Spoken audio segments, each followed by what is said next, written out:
Hello, আপনি কি একজন ম্যাকবুক ইউজার? আপনি কি চাচ্ছেন যে ম্যাকবুক যে ড্রাইভ আছে সেটা থেকে এক্সটার্নাল ড্রাইভে ফাইল ট্রান্সফার করতে? বাট কিভাবে?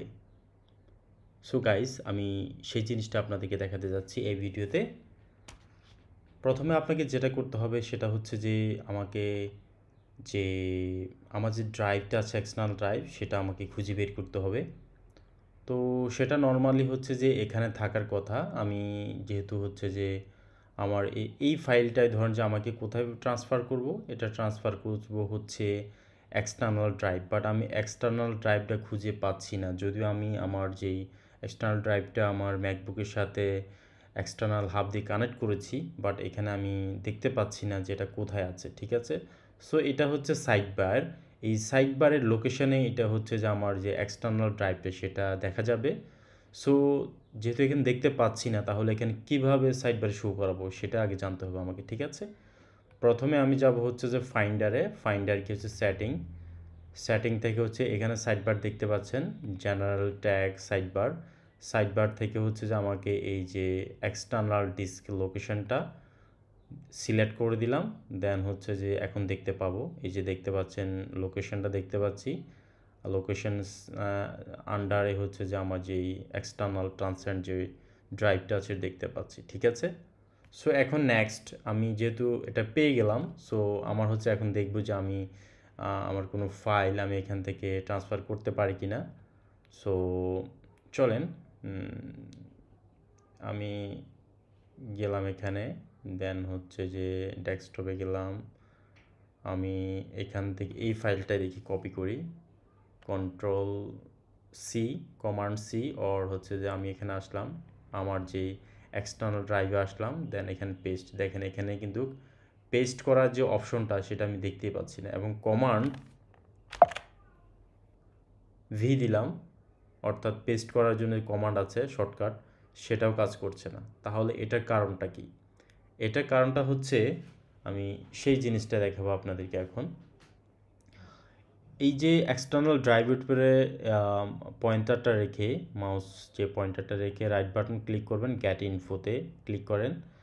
দেন হচ্ছে যে এখানে দেখতে পাচ্ছি আমার যেই এক্সটার্নাল ড্রাইভের যে ফরম্যাটটা, এটা হচ্ছে Windows anti file system anti F S. ঠিক আছে, অর্থাৎ উইন্ডোজ অ্যান্টি ফাইল সিস্টেম, সংক্ষেপে হচ্ছে অ্যান্টি এফ এস। অর্থাৎ আমার যে হার্ড ড্রাইভটা আছে এটা রিড করার যে পারমিশনটা শুধু কেবল উইন্ডোজের ক্ষেত্রেই, উইন্ডোজ সিস্টেমের ক্ষেত্রে। যেহেতু আমার আগের ফাইলটা হচ্ছে উইন্ডোজ থেকে কপি করা, ফাইলগুলো সেভ করা, তো এই ক্ষেত্রে আমাকে প্রথমে কি করতে হবে, এটাকে আমাকে ম্যাকবুককে রিড করার জন্য এখানে পারমিশন দিতে হবে। ঠিক আছে, সো তাহলে আমাকে কি করতে হবে, প্রথমে হচ্ছে যে এই আমাকে অ্যান্টি এফএস এই ফাইল সিস্টেমটা চেঞ্জ করতে হবে। তো কিভাবে চেঞ্জ করব? ওকে, লেটস গো। এখানে হচ্ছে এখানে আসলাম, দেন হচ্ছে কন্ট্রোল এফ, এখানে ডিস্ক ইউটিলিটি,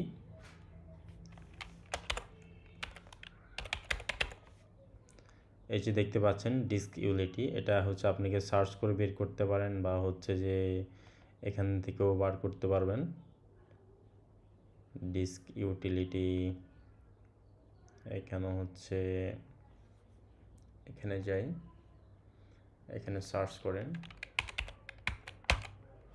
অর্থাৎ আপনার যে লঞ্চ প্যাড যেখানে হচ্ছে যে অ্যাপসগুলো থাকে, সেখান থেকেও হচ্ছে যে এখানে সার্চ করে বের করতে পারেন, অথবা হচ্ছে এখানেও যদি থাকেন, অর্থাৎ আপনার যে স্ক্রিনের যে কোনো জায়গা থেকেই আপনি এটা সার্চ করে বের করতে পারেন।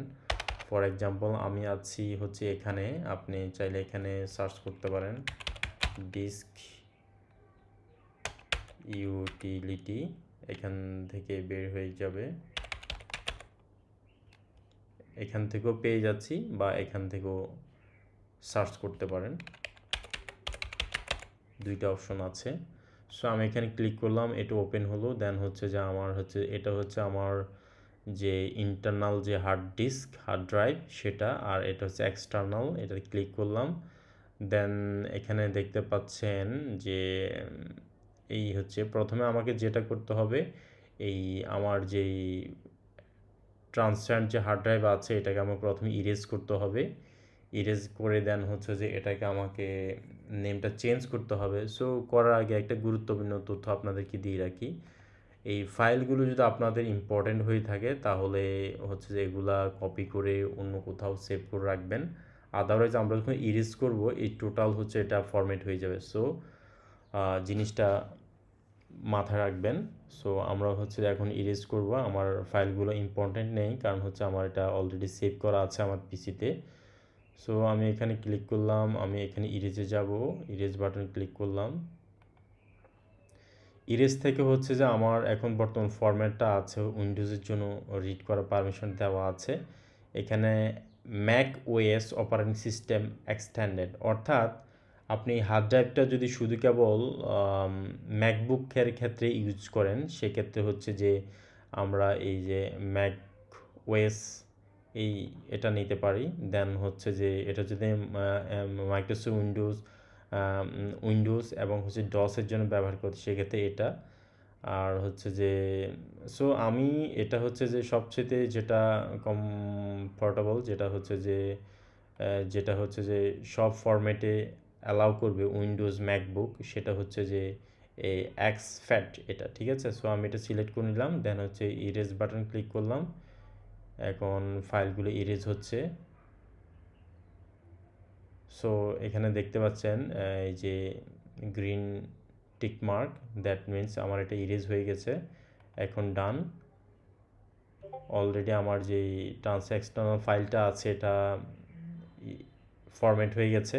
আমি আবার এখানে যাচ্ছি, গিয়ে দেখছি আমার এখানে দেখতে পাচ্ছেন এখানে কোনো ফাইল নেই। সো আমি এখন রাইট বাটন ক্লিক করে গেট ইনফোতে যাব, দেখতে পাচ্ছি এটা হচ্ছে EXFAT। Okay, EXFAT that means আমি এখন এটা ফাইল ম্যাকবুকের যে হার্ড ড্রাইভ আছে সেটা থেকে আমি চাইলে এটাতে মুভ করতে পারবো, ট্রান্সফার করতে পারবো, সেই জিনিসটা এখন দেখব, ঠিক আছে। ওকে ওকে ওকে লেটস গো।